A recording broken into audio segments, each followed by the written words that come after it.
Tribunal Constitucional entra en sesión, vista conjunta de las causas roles 3.596, 3.603 y 3.604, requerimiento de inaplicabilidad respecto del artículo primero, inciso segundo de la Ley 18.216 y de los roles 3.590, 3.600, 3.606, 3.607 y 3.613, requerimientos de inaplicabilidad respecto del artículo ya citado y del artículo 17, letra B, sobre la Ley de Control de Armas. Tiene la palabra la relatora, doña Pilar Arellano. Gracias, señor presidente. En estas materias aducen los requerentes que el efecto de la aplicación de las disposiciones reprochadas consiste en la imposibilidad de que el juez penal pueda rebajar el quantum de las penas a aplicar bajo el marco abstracto establecido en cada tipo por el legislador, para luego también denegarles la concesión de penas sustitutivas, lo cual vulneraría el derecho a la igualdad ante la ley. Lo anterior, pues el efecto normativo precedentemente descrito no tiene cabida en caso de otros delitos de peligro ni de mayor gravedad, estableciéndose así una diferencia arbitraria que, a su vez, no tiene fundamentos justos ni razonables conforme a los antecedentes de la historia de los preceptos reprochados, ni tampoco es idónea para alcanzar la finalidad de la pena, cual es la reinserción social. Se agrega que también se desconocería el derecho a la igual protección de la ley en el ejercicio de los derechos y el derecho al debido proceso, en su elemento conocido como garantía de proporcionalidad. En lo referido a las particularidades de los casos concretos para los cuales se pidió un pronunciamiento, cabe señalar lo siguiente. Respecto de los requerentes Xiomara Salvo Órdenes, Juan Pablo Salvo Órdenes, Guillermo Alexis Ibarra Rojas, el estado actual de la gestión invocada es de audiencia de preparación de juicio. Los delitos por los que han sido acusados son delito de tráfico ilícito de drogas del artículo 3 en relación al artículo 1 de la Ley 20.000 y la pena requerida es de 10 años de presidio. Delito de receptación del artículo 456 bis A del Código Penal. La pena requerida es de 800 días de presidio. Delito de tenencia ilegal de municiones contemplado en el artículo 2 en relación con el artículo 9 de la Ley 17.798. La pena requerida es de 800 días de presidio. A los tres acusados les beneficia el atenuante del artículo 11, número 6 del Código Penal. Requerente Jaime Felipe Martínez Burgos, estado actual de la gestión, apelación ante la Corte de Apelaciones de Rancagua, ingresado el recurso. Las modificatorias de responsabilidad penal que le favorecen es la del minorante colaboración sustancial. Y delitos por los que fue condenado y pena, se condena al requerente a la pena de 3 años de un día por el delito de tenencia ilegal de arma de fuego del artículo 2 en relación con el artículo 9 de la Ley 17.798. Requerente, señor Félix Castro Arenas, estado actual de la gestión, pendiente la realización de audiencia de juicio oral. Delitos por los que ha sido acusado. Porte ilegal de armas de fuego del artículo 9 de la Ley de Control de Armas en relación con el artículo 12, letra B de la misma. Delito de amenaza simple previsto y sancionado en el artículo 296, número 3 del Código Penal. La pena requerida es de 540 días de presidio respecto de este último y respecto de porte ilegal de armas de fuego, la pena requerida es de 5 años de presidio. Beneficiaría el atenuante del artículo 11, número 6. Respecto del requerente Claudio Liberona Soto, el estado actual de la gestión es que queda en acuerdo el recurso de nulidad ante la Corte de Apelaciones. Le beneficiaría las atenuantes de responsabilidad penal del artículo 11, número 6 y 11, número 9 del Código Penal. Fue condenado a la pena de 3 años y un día de presidio menor en su grado máximo por el delito de tenencia ilegal de arma de fuego previsto y sancionado en el artículo 9, inciso primero de la Ley de Armas. En cuanto a una reseña al recurso de nulidad, este se interpone en razón de los artículos 374, letra E, en relación con el artículo 342, letra C, por existir una valoración incompleta de la prueba, además de infringirse principios lógicos en el arribo de la conclusión condenatoria. Respecto del requerente Óscar Martínez Palma, estado actual de la gestión, pendiente realización de audiencia de juicio oral. Delitos por los que ha sido acusado, tenencia ilegal de arma de fuego y municiones del artículo 9 de la Ley de Armas. La pena requerida es de 3 años y un día de presidio. A su vez, delito de tráfico de drogas, previsto y sancionado en el artículo 3 de la Ley 20.000. La pena requerida es de 5 años y un día. Finalmente, lo beneficia el atenuante del artículo 11, número 6 del Código Penal. Requerente Juan Alberto Vizcarra Painevilo, estado actual de la gestión, pendiente realización de audiencia de juicio oral. Delitos por los que fue acusado, porte ilegal de arma de fuego prohibida, descrito y sancionado en los artículos 1, 2, 3, 11, 13 y 14 de la Ley de Armas. modificatorias de responsabilidad penal, beneficiaría la irreprochable conducta anterior del artículo 11, número 6 del Código Penal. Requerente, señoras Marta Santibáñez Sáez y María Paz Jofré. Estado actual de la gestión, audiencia de proceso simplificado para el día 13 de noviembre de 2017. Delitos por los que han sido acusadas. Delito de tráfico de pequeñas cantidades contemplados en el artículo 4 de la Ley de Armas y la pena requerida es de 3 años y 1 día. Delito de porte o tenencia de arma de fuego prohibido, ilícito previsto y sancionado en el artículo 2, 3 en relación al artículo 9 y 13 de la Ley de Armas. En cuanto a las modificatorias de responsabilidad penal, para ambas concurre irreprochable conducta anterior.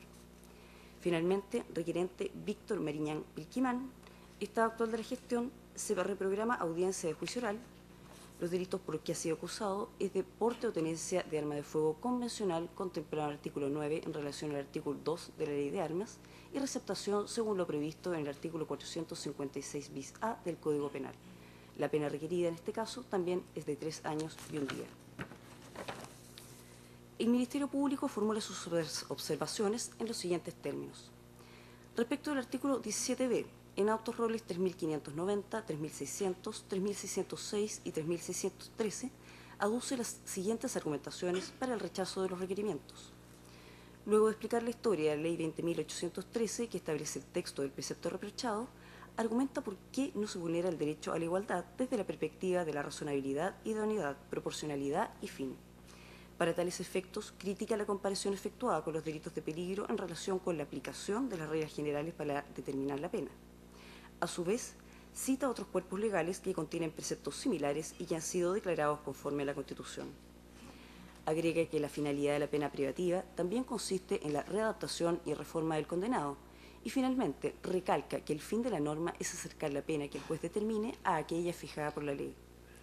En cuanto a la infracción del derecho al debido proceso, la descarta, alegando que la Constitución ha encomendado al legislador determinar la severidad de las penas y que el juez siempre, aunque solo de manera más limitada, tiene espacio para su determinación. En cuanto al artículo 1 de la Ley 18.216, en autos roles 3.590 y 3.604, aboga por su constitucionalidad basado en los otros delitos que se imputan a los requerentes junto con los delitos contemplados en la Ley de Armas, y también recalca que la finalidad de la norma simplemente es aumentar la severidad penal. En autos rol 3.603, funda el rechazo del requerimiento en la circunstancia de que la gestión judicial pendiente es un recurso de nulidad sin que se haya interpuesto apelación subsidiaria. Finalmente, en autos roles 3.596, 3.600, 3.606 y 3.607, solicita al Ministerio Público que se resuelva conforme a derecho. ¿Es cuánto puedo relatar, señor presidente? Muy bien. En los autos rol 3.590 tiene la palabra el abogado don Andrés Roldán por 5 minutos. Adelante, por favor. Muchas gracias, señor presidente. Con la venia de vuestras excelentísimas señorías, alego el presente requerimiento en favor de mi representado, solicitando desde luego que se acoja el presente requerimiento, por cuanto entendemos, señoría, que la aplicación de las normas cuestionadas en este requerimiento vulneran varios principios, entre ellos el principio de la igualdad de la ley, entre otras cosas. Señoría, efectivamente, mi representado, don Guillermo Alexis Barra Rojas, don Juan Salvo Pablo Órdenes y doña Xiomara Salvo Órdenes, fueron acusados ya en esta causa en la que se está solicitando este pronunciamiento. Y esta causa, señoría, se inicia porque al hermano de mi representado, don Jordan Ibarra Rojas, se le imputa un delito de homicidio frustrado. Así se inicia esta causa. Y debo ser presente que respecto de ese delito, el Ministerio Público toma la decisión de no perseverar. Curioso, porque además de eso, en la investigación, cuando toman detenido a este joven Jordan Iván Ibarra Rojas, ingresan al domicilio de mi representado y en la habitación de este muchacho encuentran todos los elementos por los cuales el Ministerio Público acusó a mi representado. Debo ser presente, señoría, que doña Susana Salvo Órdenes y Guillermo Alexis Barra Rojas son matrimonio. Y Juan Pablo Salvo Órdenes es el hermano de doña Xiomara Susana Salvo Órdenes, que se encontraba ese día en ese domicilio. Pues bien, respecto de mis tres representados, le beneficia la atenuante del artículo 11, número 6 del Código Penal. Esto es irreprochable conducta anterior. Y consideramos, además, que respecto de la aplicación de la norma del inciso segundo del artículo primero de la Ley 18.216, respecto de ellos, entendemos que evidentemente vulnera la posibilidad de que ellos cumplan una pena alternativa en ese orden de cosas, en el evento que los llegase a condenar el Tribunal Oral en lo Penal de Valparaíso, cuestión que ya estamos a las puertas de ese juicio oral. Y respecto, señoría, respecto de la aplicación del artículo 65 a 69 del mismo cuerpo legal del Código Penal, por la modificación que se introduce por la Ley 20.813, que modifica, ¿no es cierto?, también la Ley de Control de Armas, no se podrá recorrer, en definitiva, el quantum de la pena. Entonces, entendemos que, no obstante tener irreprochable conducta anterior, nos quedaríamos en el quantum que el Ministerio Público debiese, en definitiva, solicitar, que es cuestión que ya lo está solicitando en la acusación. En ese orden de cosas, señoría, entendemos que el tribunal vuestra señoría, debiesen declarar la ilegalidad de estas normas para efectos de no ser aplicadas, en definitiva, en el procedimiento que está pendiente. Eso es todo, señor. Muy bien, muchas gracias. A continuación, en los autos roles 3.596, 3.603, 3.604, 3.606, 3.607 y 3.613, alega la abogada doña Francisca Eresi por un total de 10 minutos. Adelante, por favor. Muchas gracias, señor presidente. Con la venia de este excelentísimo tribunal, la Defensoría Penal Pública ha deducido estos 6 requerimientos de inaplicabilidad en favor de los requirentes para solicitar en los 3 primeros, en la causa número 2, 3596, en la 4, 3603 y en la 5, 3604, se declare la inaplicabilidad por inconstitucionalidad del artículo primero, inciso segundo de la Ley 18.216.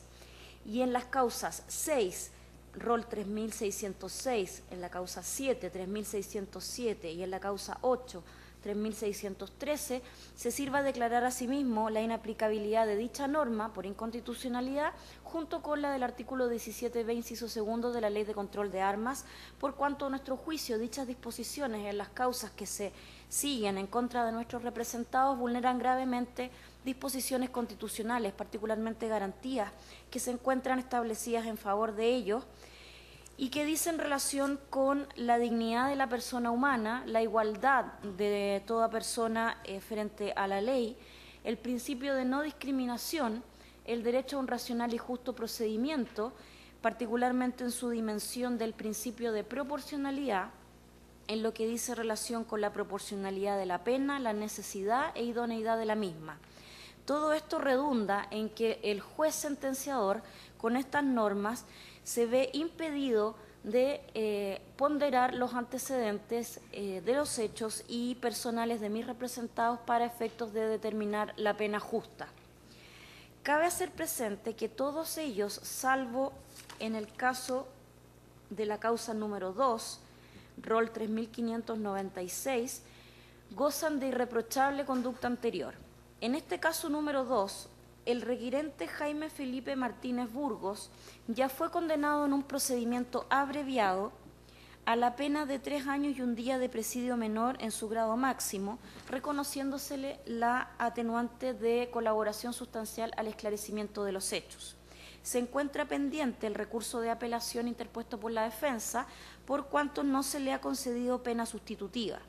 Y es que a nuestro juicio tiene derecho a esta pena sustitutiva en el evento de que sus señorías se sirvan declarar la inaplicabilidad del precepto impugnado, toda vez que tiene 2 anotaciones en su extracto de filiación. Una de ellas data del año 2007 por robo con fuerza en bienes nacionales de uso público con pena remitida, y otra del año 2008 por una falta del artículo 50 de la Ley 20.000.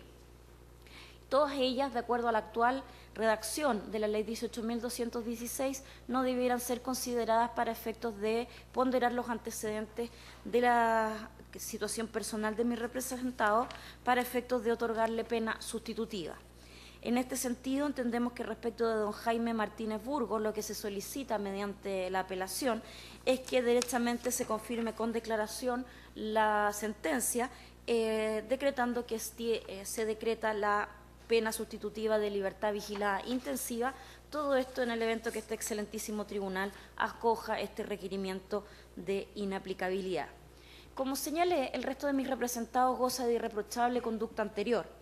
Por tanto, entendemos que respecto de ellos también se hace procedente una pena sustitutiva, ya que los efectos criminógenos de una pena privativa de libertad no tienen sentido respecto de personas que no tienen contacto criminal anterior.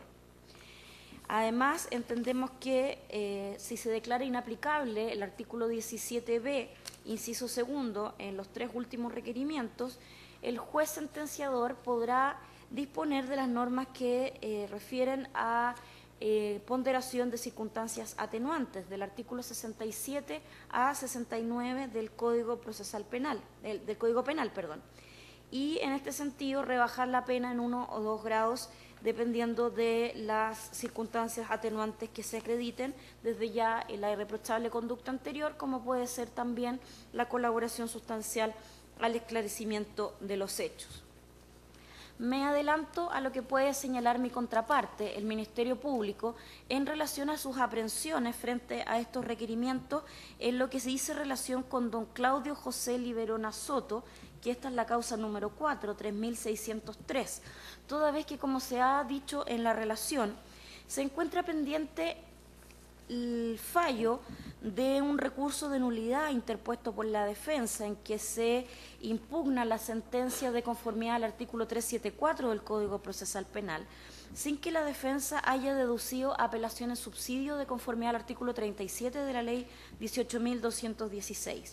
Efectivamente, la defensa recurre de nulidad sin haber apelado en subsidio. Sin embargo, entendemos que esto no es un obstáculo para la declaración de inaplicabilidad por inconstitucionalidad, en este caso de la norma de la Ley 18.216, toda vez que tenemos un precedente como lo que ocurrió en la causa 3135 de este Tribunal Constitucional, en que estaba en la misma situación un requirente con recurso de nulidad pendiente sin apelación en subsidio, en que por mayoría de los integrantes de este excelentísimo tribunal se sirvió declarar la inaplicabilidad de la norma en comento y que posteriormente el Tribunal Oral en lo Penal de San Antonio, por aplicación de lo dispuesto en el artículo 18 del Código Penal, adecuó la sentencia que no le había dado pena sustitutiva al representado en esa causa, indicando que por decisión de este excelentísimo tribunal ya no se hacía aplicable la norma que impedía la imposición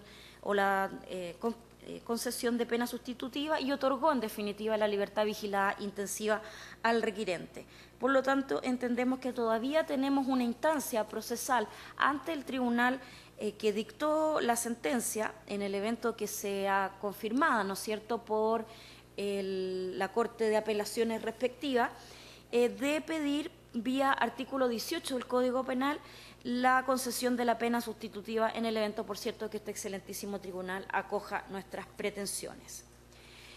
También se han hecho algunos alcances en relación con don Óscar Ignacio Martínez Palma, en el rol 3604, causa número 5, de entender que no existe una desproporción en relación con el artículo 1, inciso 2 de la Ley 18.216, toda vez que, además de la acusación por tenencia ilegal de arma de fuego y municiones, se encuentra acusado por el delito de tráfico ilícito de sustancias psicotrópicas y estupefacientes.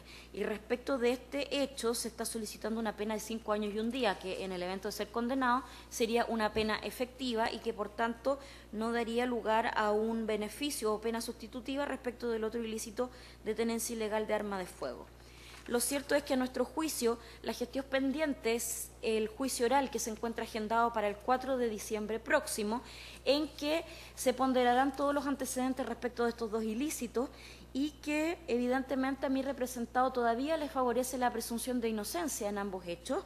No sabemos el resultado del juicio, puede ser efectivamente que se condene por ambos hechos y que sea efectivo lo que proyecta el Ministerio Público, pero puede ser ¿no es cierto?, que en el juicio oral se determine una situación diversa, como por ejemplo absolver a mi representado por el ilícito de tráfico de drogas y condenarlo únicamente por la tenencia ilegal de armas de fuego y municiones. Por tanto, la petición de esta defensa en cuanto a declarar inaplicable el precepto en comento de la Ley 18.216 tiene plena vigencia y, por tanto, no podemos estimar a priori qué es lo que puede ocurrir en el juicio oral, y por eso entendemos que es trascendente lo que puede resolver este excelentísimo tribunal en cuanto a la inaplicabilidad de la norma en relación con el posible resultado del juicio oral. No estamos solicitando a este excelentísimo tribunal que se pronuncie sobre la condena, por cierto, de nuestro representado, si los hechos son o no efectivos, y le cupo participación culpable a don Óscar Ignacio Martínez Palma. Solo estamos pidiendo que se declare inaplicable por inconstitucional en el evento de, por ejemplo, ser inocente o declarado no culpable de el delito de tráfico de droga y tener el juez que pronunciarse sobre la concesión de pena sustitutiva en el ilícito de tenencia ilegal de municiones.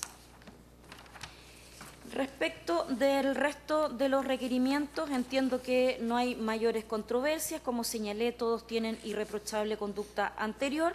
No hay mayores aprehensiones que se han realizado por parte del Ministerio Público. Por tanto, las peticiones que se han realizado en este alegato son las que ya he referido. Gracias. Finalmente, en los roles 3.590, 3.600, 3.603, 3.604, 3.606, 3.607 y 3.613, tiene la palabra el abogado don Hernán Ferrera por el Ministerio Público por un tiempo total de 10 minutos. Adelante, por favor. Gracias, señor presidente. Alego con su autorización a fin de que en los casos referidos se estimen en lo que sea pertinente los reclamos dirigidos contra el artículo 17b de la Ley de Control de Armas. Y en algunos de estos casos en los que hemos intervenido se estimen también las críticas a la regla contenida en la Ley 18.216. Estos casos de todos los que se están viendo son tres, corresponde al rol 3.590, 3.603 y 3.604.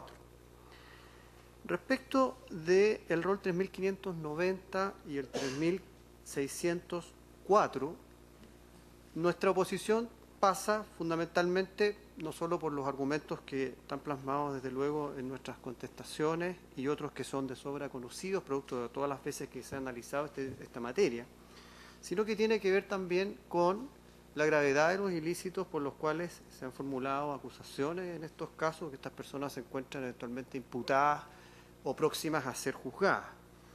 En esas condiciones, dada la gravedad de esas conductas, nos parece que, como también se ha sostenido en diversos fallos de este tribunal, no aparece ni se revela en el caso concreto, en los dos casos concretos, que exista efectivamente una infracción a la regla de igualdad y tampoco al principio de proporcionalidad.